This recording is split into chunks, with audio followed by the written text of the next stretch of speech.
Salam dostlar, bu videoda sizə Smart Customs tətbiqi ilə gömrülük bəyannaməsi necə rahat şəkildə təqdim edə biləcəyinizi göstərəcəyəm. Bunun üçün tətbiqə daxil oluruq.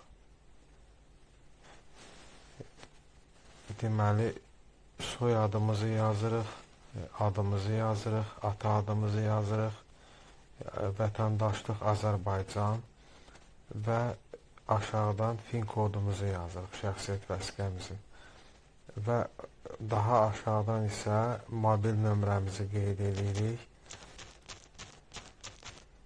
və sonra daxil oluruq tətbiqə.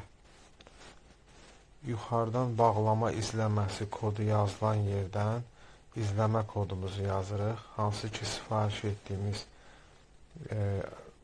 malın izləmə kodu bizə SMS vasitəsilə gəlir, onu qeyd edirik. Bağlamanı gətirən poçt daşıyıcı ünvanını yazırıq, hansı poçtsa sifariş etmişsə o poçtun adını yazırıq. Mal göndərən ölkənin adını, misal üçün Çindən sifariş etmişsə Çin yazırıq. Aşağı hissədən isə misal üçün Temudan sifariş etmişsə Temunu yazırıq və sonra irəli düyməsini vururuq.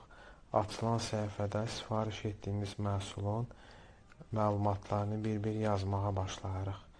Birinci xanada mən elektronika sifariş etdiyim üçün elektronika yazmışam. İkinci xanada adını tapa bilmədiyiniz əşya olduqda digər yaza bilərsiniz. Üçüncü xanada sifariş etdiyiniz məhsulun ümumi qiymətini yaza bilərsiniz.